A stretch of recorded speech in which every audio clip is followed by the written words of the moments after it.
Welcome, everyone. I am Margaret Wakefield Worcester, President of the Vermilion Historical Society.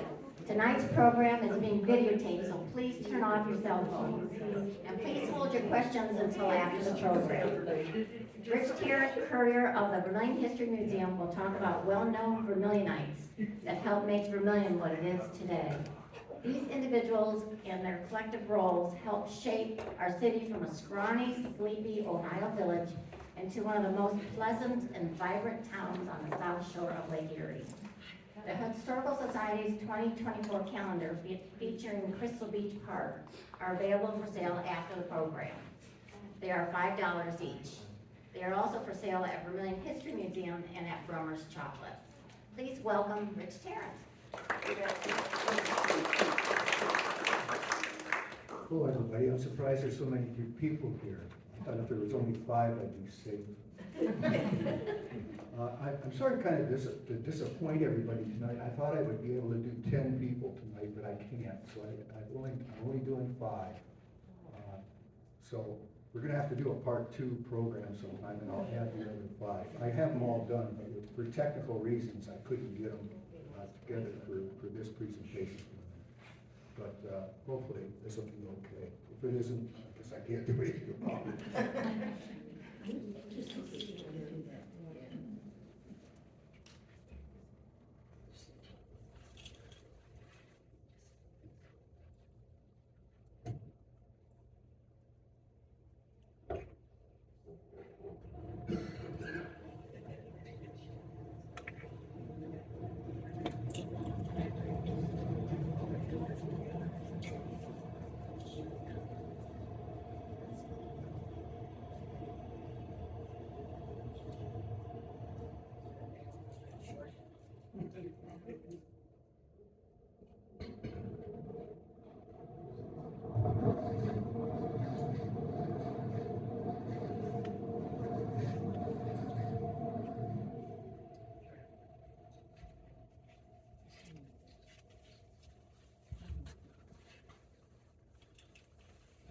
I have often thought of making a list of persons that in my view were the most influential Vermilionites of the 20th century. It's a novel idea, but in truth, there are so many persons from which to choose the task is practically and realistically speaking impossible.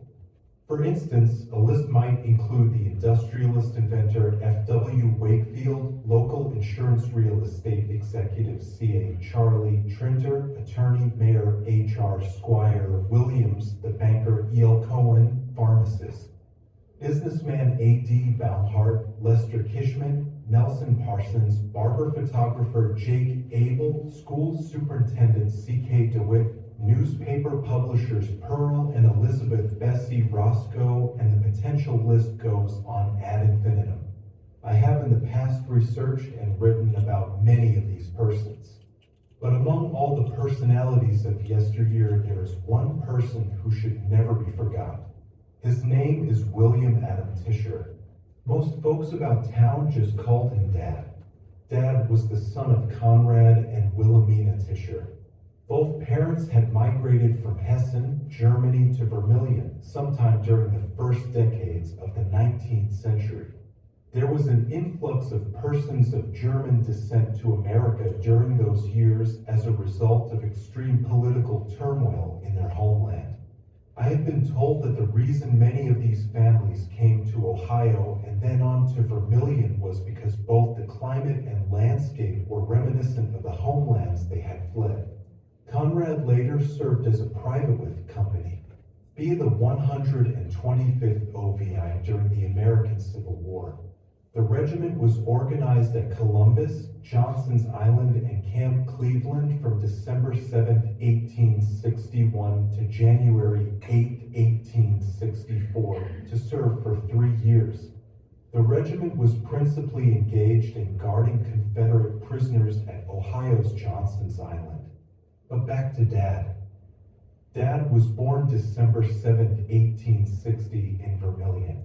He had an older sister, Catherine, who married a local carpenter contractor named Jacob Shade. Unlike his father, who had worked as a farmer and sailor during his lifetime, Dad followed in his brother-in-law's footsteps and distinguished himself as both a local carpenter and a contractor. His work is contained in numerous homes and buildings about our community. The former First Congregational Church on Main Street, next to the old Vermilion Town Hall, currently known as the Millet Auction House, as well as the former Vermilion Library building on Grand Street. Currently the home of the old Vermilion Jail bed and breakfast are two great examples of Dad's professional expertise. But these things were only a part of his life's labors. On the 22nd day of October in 1885, Dad married a girl named Alice Moulton, 1866 to 1941, of Rugby. The couple had a daughter, Floyd Parsons, and 4 sons, Lee, Frank, Harold, and Lyle. Lee died as a child. The rest of the children and their children became rather well-known Vermilionites during their lifetimes. Lyle's son Earl, for instance, was a member of city council for a number of years. And like his father and grandfather, he was a very good carpenter. But again, back to Dad. For 54 years, Dad served as a faithful member of the Vermilion Volunteer Fire Department. For 49 of those years, he served as chief. During his lengthy tenure, he oversaw the department's growth from bucket brigade to horse-drawn steam pumper to a highly trained motorized department. Vermilion trivia buffs might take note that Dad Tischer was singularly responsible for bringing the department into the 20th century by actively seeking and acquiring their very first motorized fire engine. Dad died on the 12th day of May in 1945. He was 84 years, 5 months, and 5 days old. For the last 4 years of his life, he had served the town as honorary chief of the VFD. For most of his life, he'd lived on Exchange Street, just a block or so away from the firehouse.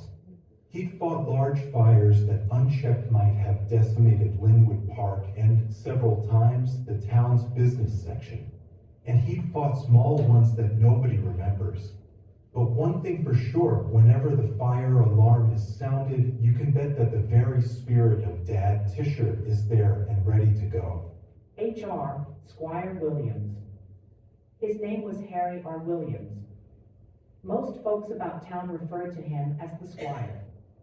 He was one of 4 children. The only son of Robert and Anna Williams of Brookfield in Trumbull County, Ohio, where he was born in 1868. His father was a coal miner who had migrated to the USA and Ohio from Wales. He was killed in a mining accident in 1879 when the Squire was only a boy.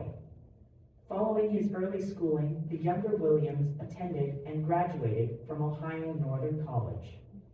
By 1893, he had established a thriving law practice in the tiny lakeside village of Vermilion in northern Ohio. His first public office was that as Justice of the Peace, an office he held from April 1st, 1895 until his death in 1945. And while maintaining a busy law practice, he also served terms as city solicitor, Erie County coroner, and clerk of the local school board. But he was best known as the mayor of Vermilion Village. He would later become recognized as the Dean of Ohio Mayors. First elected mayor of the village of Vermilion, Ohio, in the year 1900, he went on to serve the town on and off in that capacity for almost 3 decades.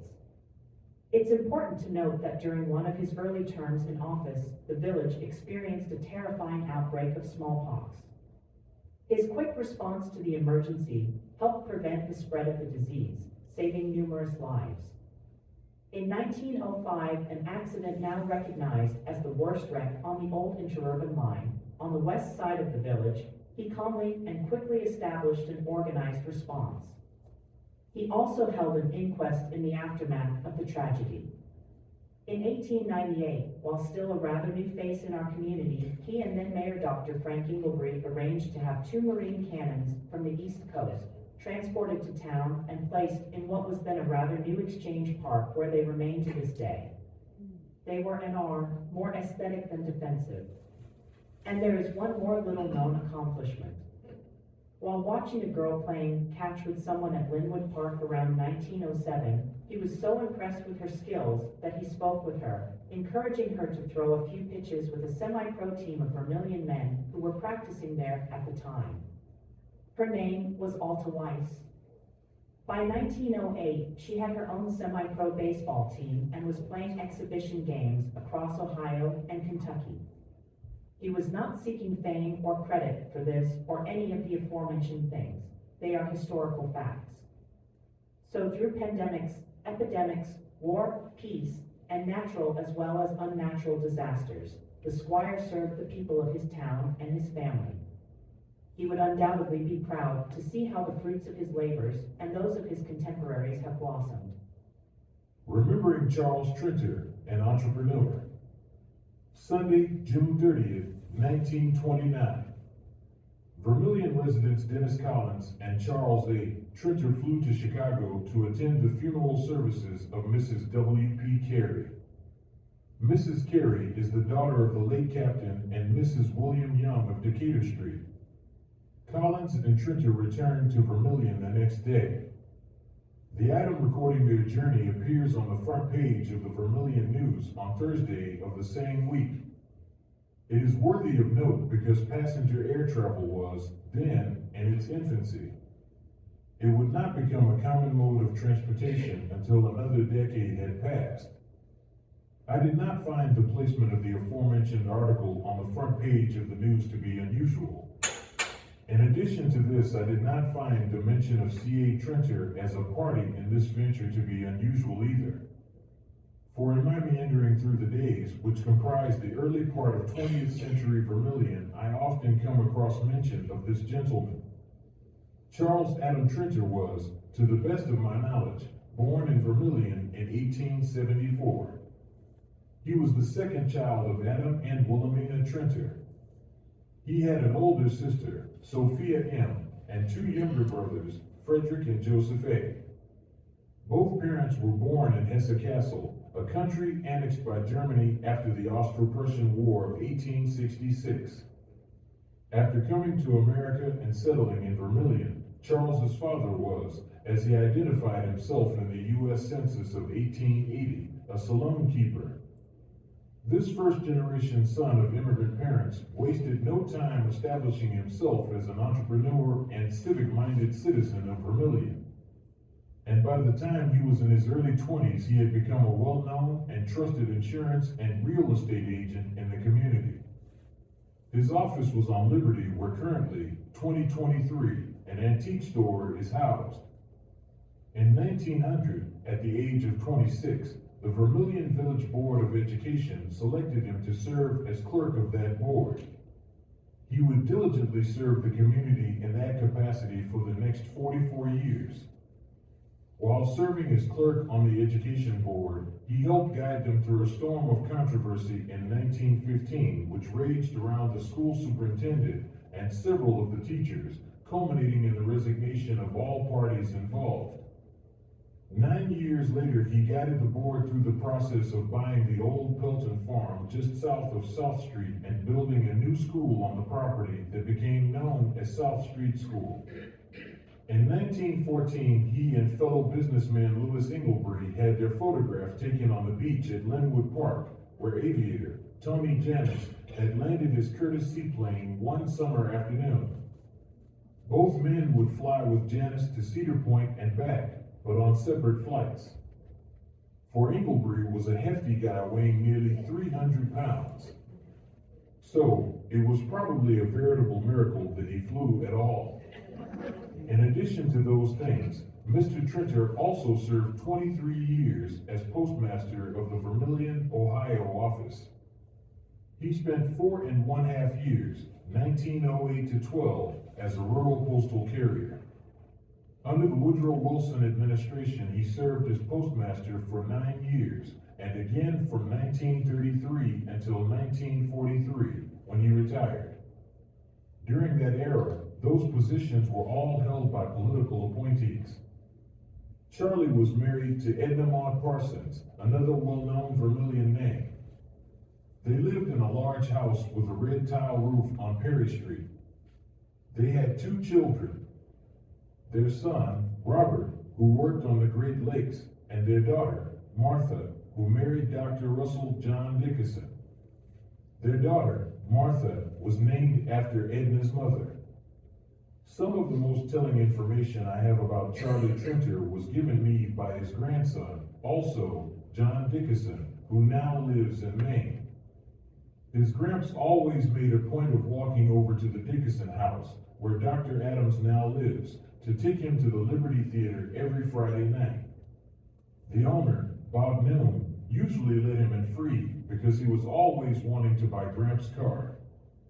He always had a new Chrysler. And according to late Vermilionite Hank Fischer, he once had a Chrysler Airflow, an automobile so far ahead of its time, style-wise, that only a few hundred were made. And then on a warm summer night, June 11, 1947, Charles Adam Trinter moved on to another adventure in another place. Behind him lay a forest of gladiolus he always cared for in his backyard on Perry Street, and his flower and vegetable garden on a property he had purchased near the Dickinson home on the lake. His youngest granddaughter, Kathy, who now lives in Virginia, told me one of my first sentences was to tell Gramp T that I loved him. This was shortly before he died. I'll bet he liked that. I'll bet he liked it a lot. Reverend W.K. Williams was born July 28, 1887. Mr. Williams was a product of a Lutheran education and experience, coming into the congregational ministry by ordination at the Northwestern Association of Pennsylvania on October 4, 1911 at Guys Mills, Pennsylvania. Reverend Williams received his public school education at Carlisle, Pennsylvania, where he had been born and raised, and following this, entered Wittenberg College, where he took his college work.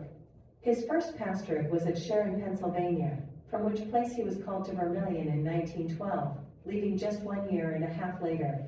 Mr. Williams went on to become the pastor of the First Congregational Church at Alexandria, Minnesota, that at the time was one of the largest and most influential churches in that state. He had been called there in 1916 after serving as associate pastor at Park Church in Grand Rapids, Michigan for 2.5 years. Mr. Williams was married and had 1 child, a son, born during his tenure in Vermilion. While in Vermilion, Reverend Williams, who was serving as pastor of Vermilion's First Congregational Church, was always involved with local youngsters. He helped found Vermilion's first Boy Scout troop in 1912, a troop that is, by the way, still active. He was also involved in forming a Camp Fire Girl troop. And last but not least, he was responsible for the formation of Vermilion's first high school football and basketball teams. Although only in Vermilion for a very short period of time, his involvement and contributions to the daily life of our community were, although seldom recognized, very significant. Roscoe, his first name was Pearl. He was the only child of Castleton and Helen Rachel Forster Roscoe. Though his father was by trade a carpenter millwright, he also kept a farm in North Milan, Ohio. Pearl was born on November 9, 1869. He received his education at Milan schools, afterward going to work at Norwalk for the Lanning Printing Company. From about the 1870s to 1900, Lanning published books of all types and did a good deal of printing for several legal firms. Consequently, it was an ideal place for a young man to learn the printing trade.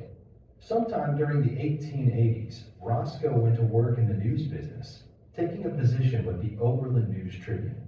By the late 19th century, he had secured a position as printing foreman with the Lorraine Times-Herald. The year 1901 was a banner year for the young man. It was the year he married a pretty school teacher from Milan, named Elizabeth Bessie Bottomley, and also the year the couple purchased a fledgling weekly newspaper and print shop in a place called Vermillion, Ohio. Initially, the business was located on the second floor in what folks called the Wells Building. It was located on the east side of Vermillion's Grand Street, north of the tracks and south of Liberty Avenue. That building no longer exists. Early in their marriage, the newlyweds rode bicycles to and from Lorraine to operate the business. But by November of 1904, the newspaper, print shop, and the young couple had a brand new home in a building just a few doors north of the railroad on the same side of Grand Street. At the beginning of his publishing career, he and wife Bessie encountered heated opposition, but persisted in extension and improvement of the public library system, schools, and their church. Due in part to their insistence and persistence, both the newspaper and the town prospered during their lifetimes. Editor Roscoe was always active in community affairs, working with local businessmen to acquire new industry, and also serving as a deacon in Vermillion's first congregational church, as well as holding offices in the local chapter of the Royal Archmasons. On occasion, he even added his voice to their choir. As a young man, he became very interested in photography, and throughout his life captured many pictures around Milan, Lorraine, and Vermilion. Many were used for penny postcards. Those of newsworthy events he published in his weekly newspaper. He also took a number of passport photographs. Many were black and white film and glass negative photographs. And just a few years prior to his death, he also dabbled in color photography, taking numerous color slides of some places and faces in Vermilion. Bessie passed into the hands of God in early January of 1946 at the young age of 66. Roscoe followed her on April 17th at the tender age of 76. The newspaper and print shop continued their work under the direction of son-in-law William Basil Tarrant and daughter Ella until 1964. Their legacy to our town is history.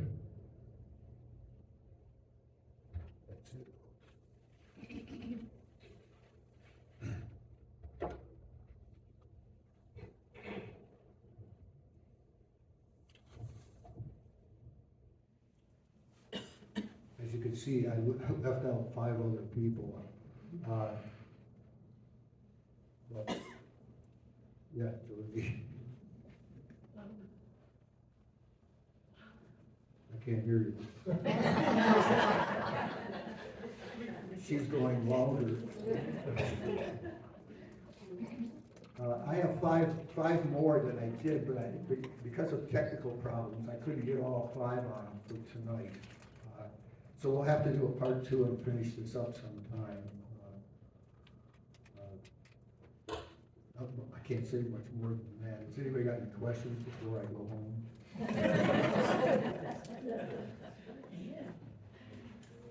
What was that scandal at the school in 1915? The superintendent was trying, I don't know whether he had an affair or he was trying to have an affair with one of the teachers. There were 2 teachers involved. The one teacher finally resigned, and he resigned. There was a big problem. He had a mental health problem because later on, he was married, he had 2 children here in Vermilion. His wife divorced him. He fell apart. He had a mental health problem. He ended up dying. I think he died in Lima. Several years after he left Vermilion, they tried him up in Sandusky to see if he was sane. They declared him insane, and he went into an insane hospital. And he never recovered. He never got out. That's where he died. The only reason I knew about that is because his granddaughter contacted me one time asking me if I knew about it. Mainly because my grandfather, Pearl Roscoe, was the guy who kind of brought that forward to the public. I wish he hadn't done it so brashly like that. I guess back then things were a little different. I don't think that helped with the guy's mental health in any way. He was very smart. He had a doctorate. He was a superintendent of schools. He'd been the superintendent of Vermilion. He worked at Berlin Heights, I believe. He was a very smart guy, but he had mental health problems. And they didn't have the things they have today to help people. It was a big deal.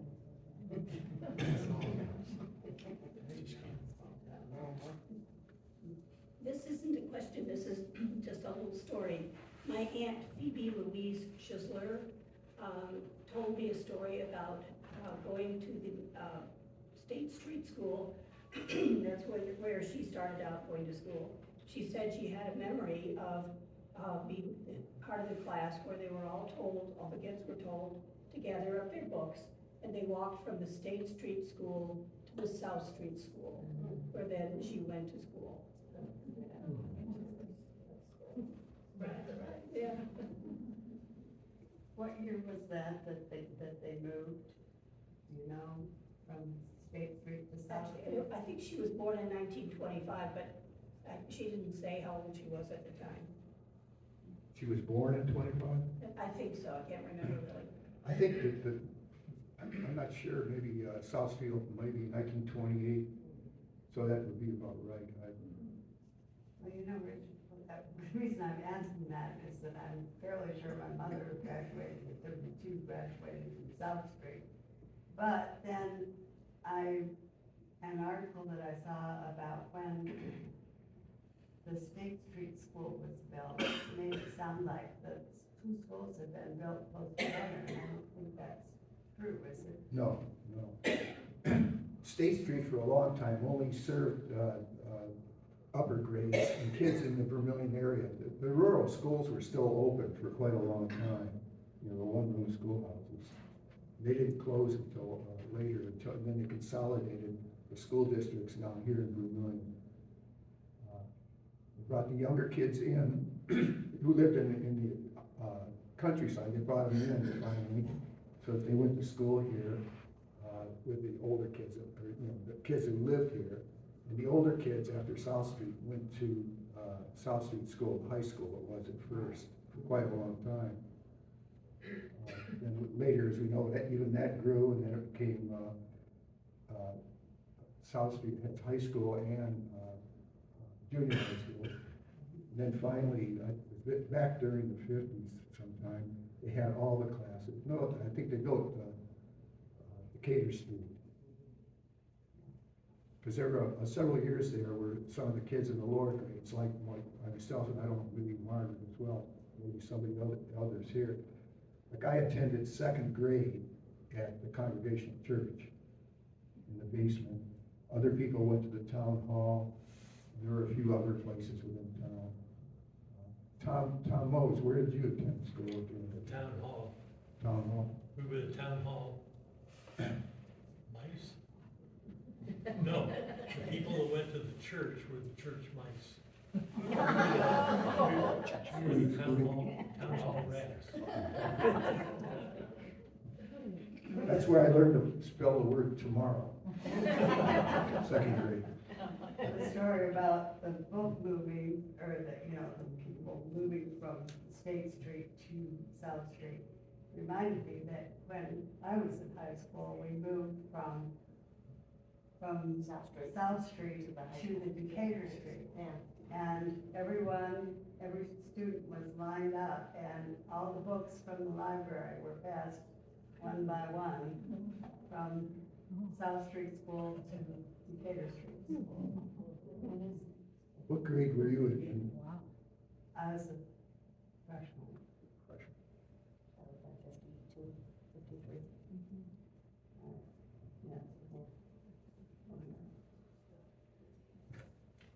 Speak up. I'd like to know, how did you change your voice for all the different? I'm good at that. Very tight underwear.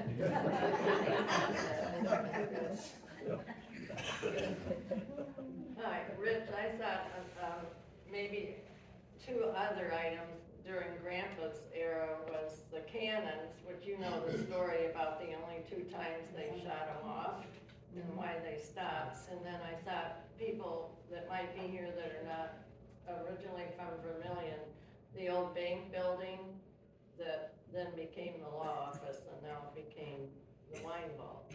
I thought that. Originally they, trying to think here. I think originally, the Squire had a law office where, I don't know what's in there now, but remember where Paul's snack shop was? Right, yeah. I think he had an office in there at one time. First, yes. Yeah. The bank actually started in a smaller building behind what today is the was the Erie County Bank, now it's the, city offices. There was a lot behind there, and that's where the bank started. Yeah.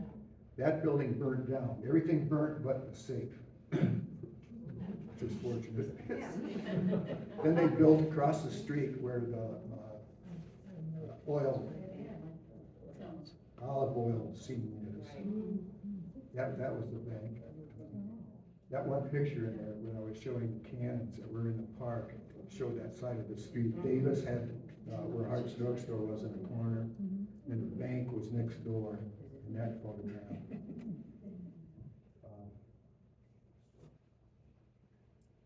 Mayor Williams was well thought of in town. You know, back in probably 1913, maybe around there, they had people running for mayor. It was Mayor Williams was running against F.W. Wakefield. Wakefield won for that office. And part of the reason that was going on, and it was a big deal, we're talking about the turn of the century. And back then, the laws were, things were changing. The laws were not enforced strictly, because I think, knowing Tom Williams and Tom Jr., some of the Williams people, they're kind of laid-back people, from my point of view. And I think that the Squire probably was as well. And why I'm saying that is because he settled things. He didn't settle them all the time in court. Although he was an attorney and he was justice of the peace, he didn't settle everything in the court. He would deal with people on a basis of interaction, just dealing with people. And during that time, what was going on is that people were having problems up in like places like Crystal Beach. Guys would get drunk, they get into fights, and then they come into town and they'd raise Cain in town. And it just got to be, people were being they were really annoyed by it. And F.W. Wakefield was a man who went by the book. He's kind of like Margaret here. Well, it's not a bad thing. Either way, it's not bad, don't get me wrong. But people were tired of what was going on, and they wanted things to go by the book. So when F.W. came to town, he became the mayor, and when people got nailed for being drunk and stuff like that, you could bet they went to jail, and they paid a fine. He got after them. He got after the saloon keepers as well. These guys were open on Sundays. They were open whenever they wanted to be open. And that all changed under F.W. Wakefield. And I think after that, Mr. Wakefield had a lot going. Politics was not going to be his life's pursuit, and that's for sure. And that's why I think I don't think he ran the following term. He served for maybe 4 years, I believe. And then Squire Williams came back, and I think Squire Williams was he had to be a pretty good mayor. He wouldn't have been there for almost 30 years. It's a rather interesting situation. We'll never see anybody in there that long again, that's for sure. Yes, Question about actually I have a question and maybe a story. The plane on the beach, when was that picture taken? I think I said there, it was 1914, but the date, I have it specifically somewhere else. I don't know. Because I'm wondering if it's 1914. That was the year of the first scheduled airline flight. Down in Florida? Yeah. Well, that would have been, And I heard that they brought that plane back because Tony Janis was the pilot. They brought it back here and, well, they barnstormed with it. And, boy, that sure looks like it's a Benoist. It is. B-E-N-O-I-S-T. That it is. Number 14. Yeah. And anyhow, when they left here, they apparently went to Cedar Point. And while they were there, Tony Janis, they were giving rides. Tony Janis was taking someone for a ride. He was taxiing the plane on the bay there, ready to take off, and the Coast Guard saw him. And the Coast Guard said, you're driving a boat. You need a captain's license if you are going to take people for rides like that. So he went to Toledo and he got a captain's license. I'm looking for a copy of his license because my grandfather got one 2 months before he did out of the same office to run the Mississippi ferry boat on the river. And I think that would be a neat thing. And then there's a story, and I don't know if this is true, maybe you've heard this. During Prohibition, there was a truck coming through town full of booze, and it turned over and it fell into the electric swamp by Romps, and all the booze went in there. A tremendous rush. They picked up the various cartons or sacks or whatever it was, and they took it all back, and they figured the good place to store it, because there was legal people involved, would be in the jail. So they put it in a cell. Does anybody know this story? Yeah, that's a good one, Tom. They put it in a cell, and they gave the key to the mayor, who happened to be Williams. And the next day, the agents came to the jail, and the mayor let them in, and they went in, they looked at the cell, and the cell was totally empty. And Mayor Williams told them, they said, what happened to all the booze? He said, well, I don't really remember. I gave the key to somebody, but I don't remember who it was. So, anybody know anything? That they couldn't prosecute, right? That's what we heard. I don't know. Yeah. There was nothing there. Yes, right. Gee, I wonder what happened.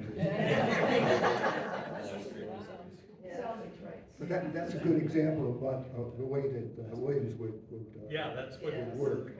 I'm not saying that it was a Yeah. bad thing, and it wasn't. You do that today and you're in trouble, but times were different. And Vermilion was changing. It was going from that double L to a single L. Vermilion was coming into the 20th century, and there were things going on, but we made it, I think.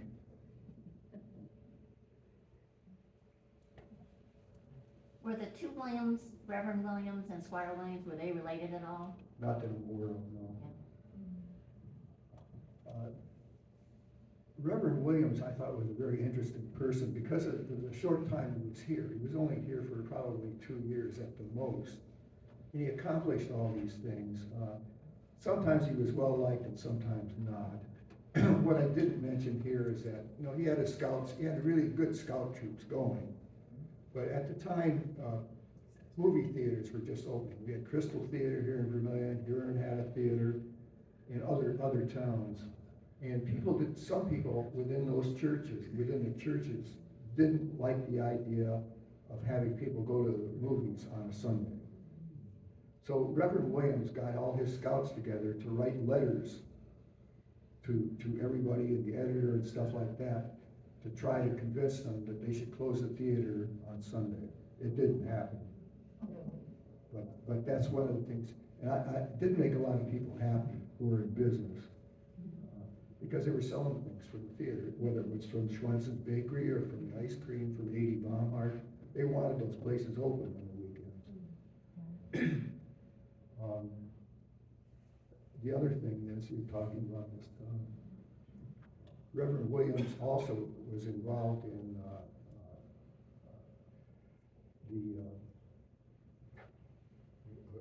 losing my thought process.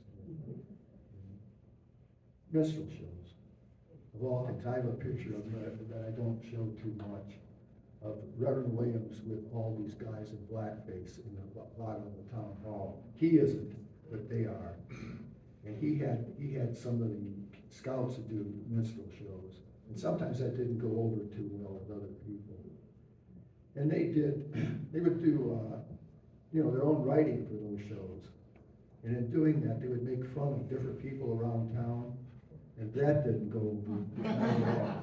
People were really getting angry about that, but he was instrumental in doing a lot of that. But he was involved in the community. He was just I thought it was a big deal that he got the Scouts going when he got the Boy Scouts going. That's the troop that Larry Howell still has. Different number, but the same troop. You got